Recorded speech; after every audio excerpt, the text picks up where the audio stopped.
Pag-aaral, kontribusyon at tiwala ng mga kasamahan sa larangan ng agham at teknolohiya ang kinakailangan upang mapili bilang miyembro ng National Academy of Science and Technology o NAST.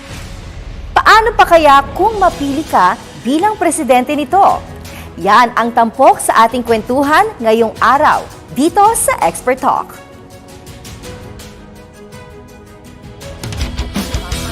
Ang nuklear, pipili dahil. Natatanay na Medyo, naupo na nga.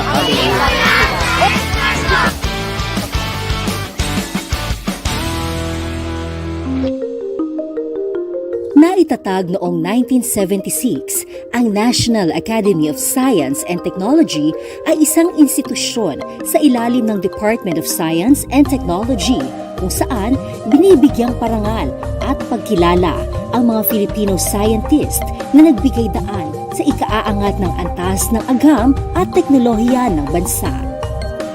Sa mga nagdaang dekada, 7 presidente na ang umupo sa akademya at kamakailan nga lang naihalal ang panibagong presidente nito. Eksperto sa larangan ng infectious diseases at health science, siya rin ang kasalukuyang Executive Director ng Philippine Council for Health, Research and Development o DOST-PCHRD.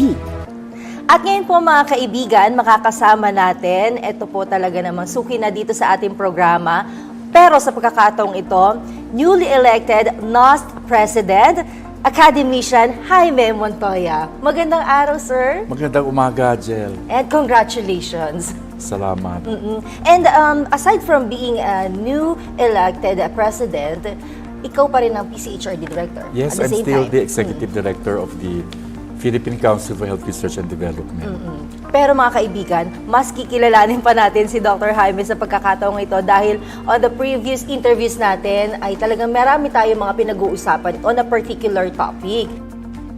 Sa loob ng maraming taon, nagpakadalubhasa sa larangan ng medisina si Dr. Montoya.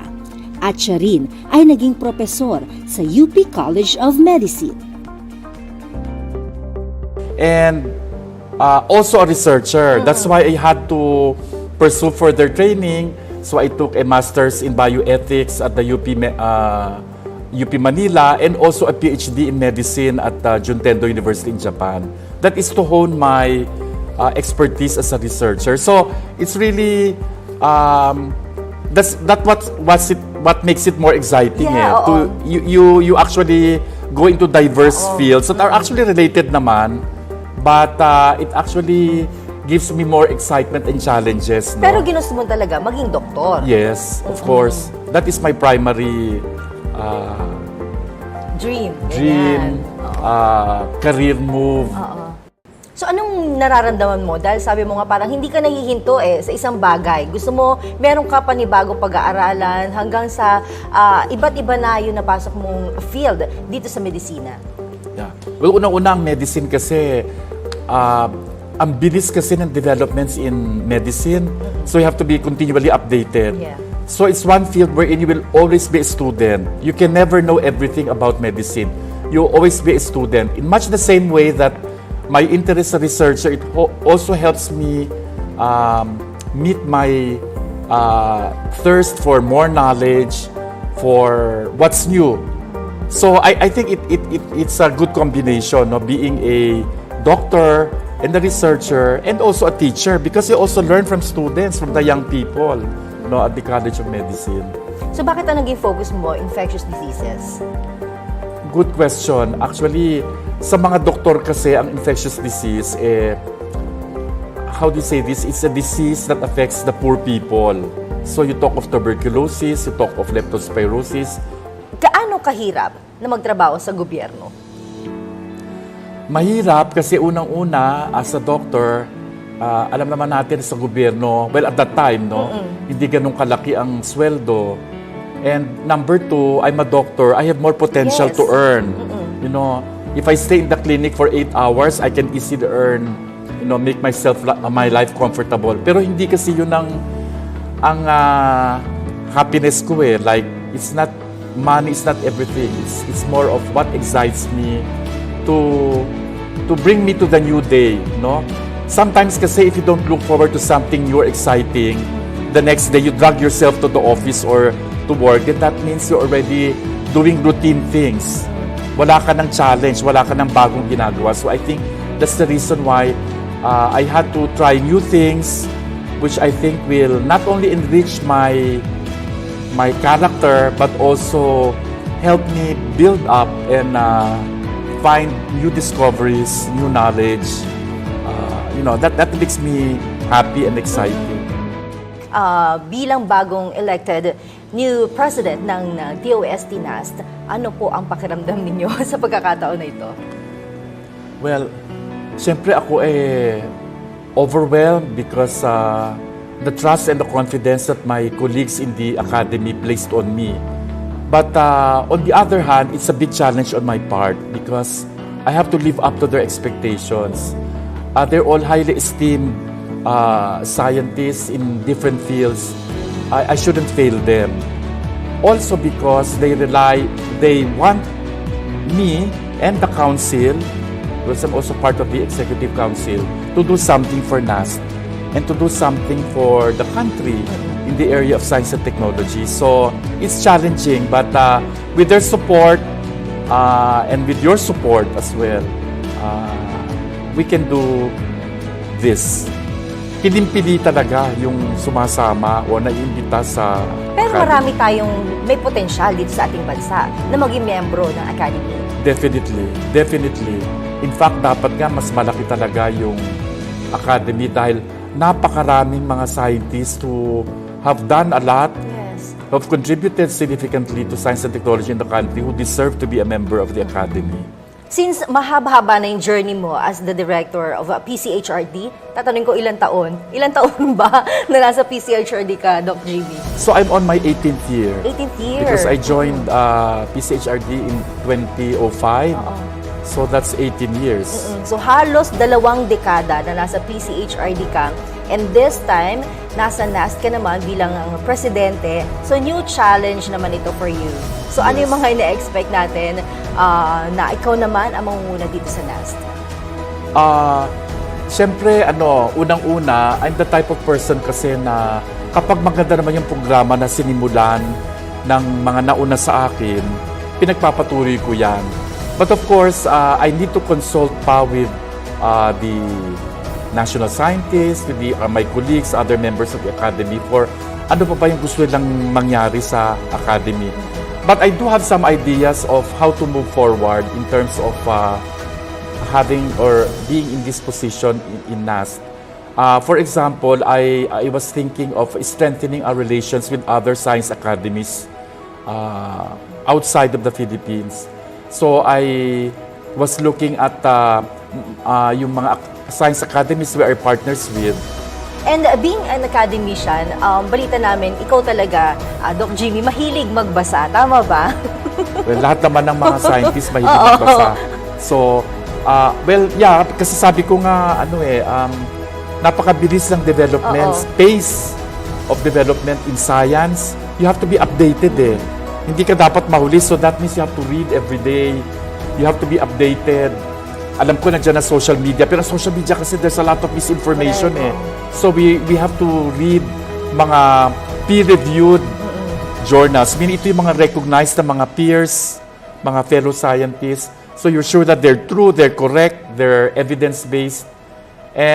But on the other hand, I also read books about life. Okay. In particular... Oo nga, baka akala ko kasi puro SNT ang binabasa mo. Kasi we have to be holistic Hindi lang naman puro science. So I'm also very much into spirituality because I really think that everything that happens in the world now is by divine intervention. So you really have to be directly connected to God and to the people so that you're a whole person. You're not just a scientist na reading books, but you're also connected to God and to what He has planned for you. Noong nakaraang taon, naipasa sa House of Representatives ang House Bill No. 6452 o ang Establishing of the Virology and Vaccine Institute of the Philippines. Layunin ng House Bill na ito na makapagtayo ng sarili nating pasilidad kung saan pag-aaralan ang iba't ibang posibleng bakuna o gamot dahil na rin sa nangyaring pandemya sa buong mundo. Nang sa gayon ay maging handa ang Pilipinas kung sakaling magkaroon ulit ng pandemya. Ang Department of Science and Technology ang naatasang manguna rito. Ano na pong balita sa pagtatayo ng VIP or Virology Institute of the Philippines? Yeah. Actually, yan ang priority natin sa DOST because nalaman natin na from our experience from COVID-19 kung gaano kahalaga ang magkaroon ng sufficient knowledge on virology, on viruses, and most importantly, the capacity to manufacture our own vaccines, so vaccine self-sufficiency. So it's a priority initiative. It's a bill that has already been passed by the lower house. So it's now in the Senate, and hopefully our senators will be convinced of the importance of having the Virology and Vaccine Institute of the Philippines, because we really need to have it in place so that we can achieve our dream of becoming a vaccine self-sufficient nation, especially from our experience from the COVID-19 pandemic. So para sa kaalaman ng lahat, kapag ka naitayo itong VIP, ano ang magiging kapakinabangan ng ating bansa? We'll understand more about viruses, the important viruses that are in the Philippines, how they come about, anong mga hayop ang nagdadala ng virus na ito, kasi yun ang pinanggagalingan ng virus bago pumunta sa tao and cause pandemics. So that's from the One Health concept, no, that we are also espousing. So we understand more about viruses. So if we understand more about the viruses, then we can develop vaccines to protect our livestock, animals, plants, and humans from viral diseases, so that they do not assume proportions as what we experienced in the COVID-19 pandemic. So we prevent its spread by understanding more about viruses, develop vaccines to protect ourselves, as I said, animals, plants, and humans, and target a healthy society in the process. Ako, ang dream ko is just to be able to do more, and in order for people to benefit from what we will be able to do. Yun lang. Diba, human existence is only short, and we want to make a mark, an impact on the lives of people. Magawa ko lang yon, that's enough. So people will say, hindi na sayang ang buhay natin sa mundong ibabaw. We're able to contribute in a way to making lives better, and I think this is how I can do that, and that is why I encourage our young people especially to really pursue science, careers in science and technology, because I really think that is the area that they can make the most contribution to the development of our country. Any final message po para doon sa ating mga taga-subaybay? Well, first of all, this is a new challenge for me, but I thank my colleagues in the Academy for electing me. But more than anything else, for the support, I ask for the support of our countrymen, ating mga kababayan, because we are only here because of you. So we want to do things that will impact on your lives through our scientists, and have a great belief. And I really have a strong belief that the Filipinos have the greatest potential, especially our young people, to contribute to national development through achievements in significant contributions in science and technology. So not only kami sa academy, but also to inspire our young people to pursue careers in science, technology, and to innovate so as to help the country, Philippines. Thank you so much, Thank you, Doc Jem. Jimmy, for sharing your story. And again, congratulations. Thank you very much. Paglilingkod sa bayan gamit ang kaalaman sa agham at teknolohiya. Ito ang sinumpaang tungkulin ng mga Filipino scientist gaya ni Dr. Montoya. Kahanga-hanga ang kanilang ipinamalas na kahusayan at pagmamahal sa bayan.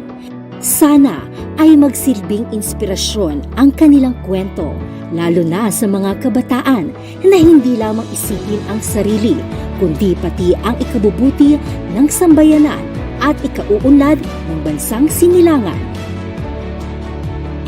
Hanggang sa susunod na linggo, kasama pa rin ang mga certified expert ng bansa. Ako po si Jel Miranda at ito ang ExperTalk.